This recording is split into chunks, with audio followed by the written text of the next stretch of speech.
안녕하세요. 백두산 금융연구소의 백두산입니다. 6월 9일 화요일 아침 9시 19분입니다. 자, 어제 미국은 보시다시피 또 올라서 마감했습니다. 어제 S&P가 1.2%, 나스닥은 또 전고점 새로 써서 0.78% 이렇게 강하게 상승 마감했어요. 자, 그럼에도 불구하고 이 미국장의 상승도 한국장하고 내용이 이제 비슷하게 다 흘러갑니다. 전 세계가 다 비슷하게 흘러가는 거죠. 한국이 먼저 6월 3일 날 장대양봉을 뽑은 한국이 어떤 전 세계, 야, 우리 한번 뽕을 뽑아보자, 우리 한번 콜옵션에서 뽕을 뽑아보자, 이 상승 끝을 한번 내보자라는 얘기를 6월 3일 날 어떤 시그널을 내보냈고요. 미국이 이제 그거에 조금 늦게 반응해서 미국은 이제서야 이 어떤 슈팅, 진정한 좀 슈팅 쪽으로 흘러가고 있는 것 같아요. 솔직히 미국 슈팅이 언제 나오나라고 기다리고 있었는데, 그게 이제 제 생각에는 6월 5일 아니면 어제 이렇게부터 미국도 시작이 된 것 같습니다. 그래서 보시면 어제 미국 변동성 지수가 또 살아나고 있죠. 근데 뭐 말씀드렸다시피 아직까지는 오늘 밤하고 내일이 FOMC 회의가 있기 때문에 일단은 아직까지는 뭐 어떤 돈을 움직이기는 조금 무한 것 같다라고 말씀드렸죠. 일단 뭐 조금 더 기다려 보자, 이런 말씀을 드릴 수가 있을 것 같아요. 물론 사람에 따라서 나는 조금 더 위험 감수할 건데, 난 좀 더 위험을 감수하고 남들보다 조금 더 초과 수익을 얻을 거야 라고 주장하시는 분들은 뭐 어쨌든 손절에 대한 기준이 나왔으니까, 어떤 매매에 대한 기준이란 게 나왔으니까 TVIX인데요. 예를 들면은 뭐 6월 5일 날 나왔던 시가를 기준으로 난 이거 깨면은 손절하겠어 라는 기준이 생긴 거니까, 최소한 뭐 먼저 들어가도 뭐 어쨌든 개인 성향에 따라서는 괜찮을 수도 있을 것 같다라는 생각은 듭니다. 그러나 말씀드렸죠. 지금 어떤 들어가는 건, 그러니까 남들보다 조금 먼저 들어간다는 얘기는 조금 더 위험 더 감수하고 조금 더 그만큼 초과 수익의 가능성을 얻겠다는 건데, 근데 이렇게 먼저 들어갔을 때 손절을 내가 잘 못한다라고 한다면은 이건 거의 뭐 그죠? 이건 굉장히 위험해지겠죠. 그런 것들을 생각하셔서 본인의 위험 감수를 본인 스타일대로, 본인의 위험 감수 성향대로 편안하게 어쨌든 하시면 되긴 될 것 같습니다. 근데 저 개인적으로는 지금까지 이제 저도 사실 그런 사람 중에 하나였어요. 저도 지금까지 늘 예를 들어 여기 양봉 나왔다, 그럼 이 다음날 일단 들어가 봐요. 저도 이런 사람이긴 했었는데, 요즘 들어서 이제 워낙 당하고 당하니까 이제 야, 이거 싸게 살라는 거는 이제 안 되겠다, 때려치자, 이런 생각으로 저는 조금 선회가 된 거죠, 생각이요. 자, 아무튼 어제 미국이 올랐는데, 미국 오른 거에 대한 뭐 내용은 별다른 거 없고요. 뭐 보시다시피 뭐 경제가 좋네 어쩌네, 뭐 회복이 되네, 이런 내용이고. 자, 그래서 아무튼 한국은 오늘 갭상승 출발하겠죠. 갭상승 출발할 겁니다.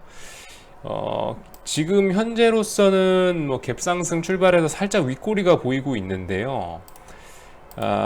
제 생각에는 이렇게 해서는 안 될 것 같고, 이게 조금 더 올라서 그러니까 조금 더 고점, 어제 뭐 297 근처까지 갔었는데, 이게 이렇게 꺾이는 건 제 생각엔 조금 이상하다는 생각이고요. 삼성전자가 잘 보여주네요. 이 삼성전자 그림 한번 잘 보세요. 삼성전자 같은 경우는 어제 나왔던 고점 부분까지 완벽하게 터치하고 밀리는 거잖아요. 이런 거 같은 경우는, 그러니까 삼성전자 들고 계신 분들은 이제 조금 고민을 해봐야 될 시점이 아닌가라는 생각이 들어요.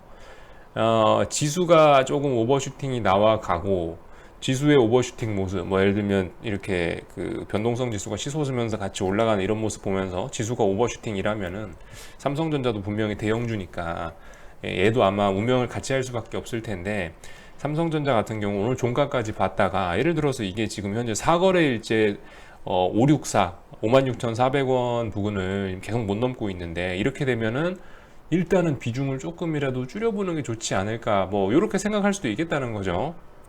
어쨌든 판단은 여러분들 몫이고, 각각 위험 감수 성향이 다 다르기 때문에 뭐 일관적으로 딱 그렇게 말씀을 드리긴 뭐 하지만은, 어쨌든 조금 좀 주의를 해봐야 될 모습이라는 거죠. 그러니까 삼성전자 같은 경우는 선물보다 모양이 조금 더 안 좋은 것 같습니다. 조금 더 명백하게 고점에다가 저항을 했는데, 그러니까 고점을 돌파해 보겠다고 도전을 했는데 명백하게 일단은 윗꼬리가 달리고 밀리고 있는 상황이기 때문에, 물론 이대로 마감한다면은 그렇다는 얘기고, 모르죠. 오늘 장중에 또 양봉 달고 올라오면 또 오르는 거니까. 그래서 제일 좋은 거는 제 생각엔 어떤 종가까지 보셨다가 한 3시 15분이나 좀 와갖고 딱 보고, 야 이거 오늘 어떻게 되겠다, 그때쯤 뭔가 결단을 내리시는 게 좋지 않을까라는 생각이에요. 아무튼 그런 얘기를 드렸고, 방금 어떤 삼성전자 말씀드리면서 얘는 명백하게 어떤 고점에다 대고 돌파 시도를 했는데 밀리고 있다라는 모습, 그게 이런 모습이거든요. 이렇게 마감한다는 게 아니고, 선물 같은 경우는 근데 지금 보시면 어제 말씀드렸다시피 297 근처 가까이 올랐는데, 오늘 고점 295 부근에서 지금 이제 현재로서 295 부근까지 도전했다 살짝 밀리는 모습 나오고 있단 말이죠. 만약에 이렇다면 이거 내일도 또 오르는 거예요. 그러니까 지금 제가 어떤 뭐 아무것도 하지 말라고 하는 게 이런 것 때문에, 아직까지는 그죠? 아직까지는 이 하락에 대한 준비가 조금 덜 돼 있습니다. 좀 덜 돼 있어요. 콜옵션도 제가 그 며칠 전에 커뮤니티 거기 유튜브 글 쓰는 데다가 한번 말씀을 드렸는데, 심심하신 분들은 아주 조금 콜옵션 1.0 미만인 것들 해볼 수 있을 해볼 수도 있다라는 표현을 썼는데요. 그게 막 콜옵션으로 대박을 먹어라 인생을 바꿔라가 아니죠. 그냥 심심하신 분들은 조금 맛은 볼 수 있다라는 정도의 표현, 티스푼으로 살짝 떠갖고 맛만 볼 수 있다라는 거예요. 그러니까 아직까지 제가 그런 얘기를 썼던 게, 이게 콜옵션이 이게 죽으려면은, 물론 지금도 굉장히 위태위태하지만은 콜옵션이 이렇게 쉽게 꺾이지는 않거든요. 뭔가 이게 옵션이 꺾이고 추세가 끝이 나려면은 어마어마한 게 나타나긴 합니다. 진짜 야 이게 장대양봉이 이런 게 나타나나 싶을 정도로 큰 게 하나 나타날 수도 있거든요. 그래서 보통 이제 그런 게 나타날 때 장중에 콜옵션이 막 몇천 프로 한 번씩 나기도 합니다. 제가 그래서 저는 개인적으로 이제 그런 시세가 아마 조만간 나오겠다. 만기일 끝나고 나서 나오든 아니면은 뭐 수요일 날 FOMC 회의 직전에 나오든 아마 그런 모습이 한번 나오지 않겠냐라는 생각을 갖고, 그때 커뮤니티에다가 1.0 미만의 저렴한 콜옵션은 티스푼으로 한번 떠먹어 볼 수도 있다, 살짝 해볼 수도 있다라는 표현을 쓴 건데, 어쨌든 아직 그런 모습은 안 나오고 있죠. 지금 콜옵션이 시세를 줄라다가 참고 마치 그 재채기 나올려다가 갑자기 참는 것처럼 뭐 그런 모습이 지금까지 어쨌든 나오고 있습니다. 그래서 이런 모습은 아직까지 이게 빠지겠다는 게 아니죠. 빠지겠다는 게 아닌 것 같아요. 아직까진. 말씀드렸다시피 이게 먼저 움직여봐야 그 피곤하기만 하고, FOMC 회의, 중요한 회의가 있을 때는 이렇게 시장이, 어쩌면 지금 만약에 이렇게 마감한다면 이거는 그 길을 모은 거라고 생각할 수도, 그렇게 해석할 수도 있을 수도 있어요. 만약 종가가 오늘 종가가 이렇게 애매하게 여기서 마감한다, 만약 이게 지금 3시 반이라고 칩시다. 그러면은 이거는 제가 말씀드린 그 어떤 콜옵션 폭등을 위한 어떤 중간에 기 모으는 과정, 어떤 힘을 모으는 그런 과정이었을 수 있다는 거죠. 자, 뭐 어쨌든 보시다시피 콜옵션도 아직 비리비리하고 있고요. 풋옵션도 비리비리하고 있고, 그렇기 때문에 아직까지 어떤 뭐 본격적인 준비는 되지 않았다, 뭐 이런 겁니다. 코스닥도 뭐 계속 뭐 쭉 올라가고 있고요. 뭐 변동성 지수는 어제 하루 올랐다가 지금 조금 쉬어가고 있고, 뭐 이런 모습입니다. 콜옵션이 만약에 제가 얘기한 대로 뽕을 뽑게 뭐 하루에 몇천 프로가 또 난다, 야 말도 안 되는 장대양봉이 나온다라고 한다면 어떻게 될까요? 변동성 지수가 오르겠죠. 변동성 지수 또 폭등하겠죠. 그죠? 변동성 지수 폭등한 뒤에 어떻게 될까요? 그 다음에 콜옵션이 죽는다. 콜옵션이 제가 얘기한 대로 뭐 1 몇천 프로가 수익이 나서, 만약에 제가 얘기한 대로 1 몇천 프로 수익이 나서 변동성 지수가 폭등하고, 그 다음부터 이제 시장이 꺾여서 풋옵션이 올라간다면 어떻게 될까요? 변동성 지수 계속 올라가는 거예요. 또 올라가는 거예요. 그렇게 되면 어떻게 된다? 뽕이 뽑히게 된다. 변동성 지수도 뽕 뽑게 올라간다. 뭐 이런 얘기죠. 이렇게 볼 수가 있겠습니다. 어쨌든 뭐 설레발 칠 것도 없고, 뭐 그냥 있는 대로 기다리시면 될 것 같아요. 지금 뭐 할 게 없어요. 그냥 가만히 더군다나 FOMC 회의, 그죠? 중요한 이벤트를 앞두고 내가 뭘 할 수가 있겠습니까? 그냥 가만히 있으면 될 것 같아요. 자, 그래서 어쨌든 어제 TVIX 말씀드렸고, 한번 해볼 수는 있지만 아직 아마 시세는 안 줄 것 같다라는 생각이고요. 이 정도까지 얘기하면 될 것 같네요. 오늘 나온 보고서들이 조금 재밌는 게 좀 있긴 있었어요. 좀 몇 가지 좀 짚고, 한 두 가지만 짚고 넘어가자면요. 하나대투증권에서 오늘 나온 보고서가 두 개가 있는데, 최근에 중국의 금리가 급등을 하고 있답니다. 중국의 시중금리 5월 이후 3, 40% 상승이라고 나와 있는데, 예를 들어 금리가 1%였다면 1.5%가 된 거겠죠. 1.3에서 1.4%가 된 거겠죠. 금리가 3, 40% 올랐다는 거지. 금리가 30%, 40%라는 게 아니죠. 아무튼 뭐 이런 상황인데, 전 세계적으로 좀 그런 것 같아요. 미국 장기채 금리도 얼마 전에 굉장히 지난 일주일 동안 굉장히 많이 올랐다가 어제 조금 쉬어가고 있고요. 전 세계적으로 장기채 금리가 상승하는 게 약간 좀 추세가 된 것 같습니다. 한국 채권 금리도 그래요. 한국 10년물 채권 금리도 최근에 이제 저점을 찍고 좀 올라오기 시작했는데요. 보면서 말씀드릴까요? 이 채권 금리가 치솟는다는 게 이게 어떤 의미가 있을까요? 이게 우리 일단 그 뭐 복잡한 얘기 때려치고 금리가 상승한다는 얘기는 뭐겠어요? 여러분들 딱 생각하면은 쉽잖아요, 그죠? 한국 10년물 채권금리도 이렇게 오르고 있습니다. 자, 금리가 상승한다는 얘기, 채권 투자자들이 채권에서 발을 뺀다는 얘기죠. 발을 빼면 어떻게 될까요? 예를 들어 제가 돈을 빌렸어요. 그럼 옛날만큼 싼 이자로 돈을 빌릴 수 있을까요? 아니죠. 금리가 올라간다는 얘기는 내가 이자를 더 많이 내야 된다는 얘기. 채무자들 입장에서 힘들어지는 거죠. 자, 근데 지금 현재 상황이 어떻게 되죠? 어딜 가나 부채가 너무 많아서 과잉 부채, 과잉 채무의 시대인데, 이런 상황에서 더군다나 뭐 전염병 사태로 인해서 최근에 수요도 없었어 갖고 회사들이 다 한번 휘청했는데, 여기다가 최근에 이렇게 금리가 전반적으로 올라가게 되면 어떻게 될까요? 그런 한계 기업들이 이자 비용이 급등해서 살아남기가 어려워지겠죠. 뭐 그 정도 생각하면 되는 거예요. 그 정도 생각하면은 끝난 겁니다. 금리가 지금 상황에서 이렇게 부채가 다 같이 많은 상황에서 금리가 올라간다. 이거는 그죠? 이거 굉장히 치명적인 한방이 될 수가 있겠습니다. 뭐 나라 입장에서도 그래요. 국가들 입장에서 봐도 지금 현재 이게 한국 10년물 채권 금리인데요. 보시면은 최근에 금리 인하 하고 나서도 불구하고 이렇게 쭉 일단 올라오는 모습이 나와 있고, 대략적인 추세는 아마 이런 모습이 되겠죠. 이거 주봉인데 삼각 수렴형이 될 거예요. 한국 채권 금리가 이 위쪽으로 올라온다는 얘기는 어떻게 되겠습니까?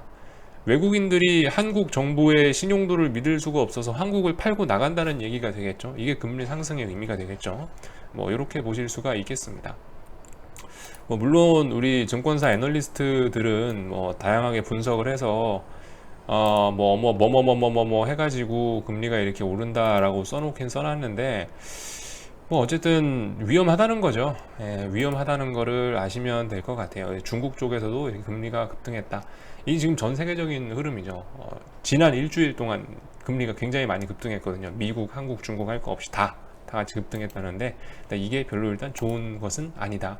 한계 기업들한테 굉장히 치명타가 될 수 있다. 이 정도 말씀을 드리면 될 것 같고, 화수분 전략이라고 또 이제 이재만 애널리스트가 재밌는 거를 또 하나 줬는데요. 사실 요즘에 대부분 다 전문가들 입장이 그렇습니다. 야, 드디어 이제 신흥국의 시대가 온다. 원화가 강세고 달러가 약세기 때문에 이제 주식의 시대가 온다. 다들 이렇게 얘기를 하고 있는데, 어쨌든 이런 분들 이렇게 많이 보는 글을 쓰는 이런 수많은 사람이 보는 애널리스트들의 이런 글들은 좀 조심스럽죠. 내용들이 언제나. 재밌는 데이터만 몇 개 있어서 좀 가지고 왔는데, 어차피 이 부분은 여러분들 안 보셔도 됩니다. 제 영상 뭐 어쨌든 오늘 내용 대충 여기까지고, 안 보실 분들은 그만 보셔도 돼요. 대충 할 얘기는 다 했습니다. 이런 얘기를 좀 하긴 하더라고요. 달러 약세와 미국 장단기 금리차 상승은 국내 증시 측면에서 보면 최상위 조합이다. 가장 주식 사기 좋은 조합이라고 하는데, 2010년 이후 달러 약세와 미국 장단기 금리차가 상승하는 국면에서 국내 26개 업종의 월 평균 주가 수익률은 모두 플러스다라고 써 있습니다. 좀 생각해 볼 필요가 있는 것 같아요. 장단기 금리차 왜 2010년 이후로만 보죠? 이거 장단기 금리차란 지표 자체가 지난 수십 년간 어떤 증시의 바닥과 고점을 잡아냈던 지표인데, 2010년 이후에 시장이 비교적 정상적인 상황이었을 때 장단기 금리차 상승하는 게 이게 무슨 의미가 있냐? 지금 이 시장이 정상인가요?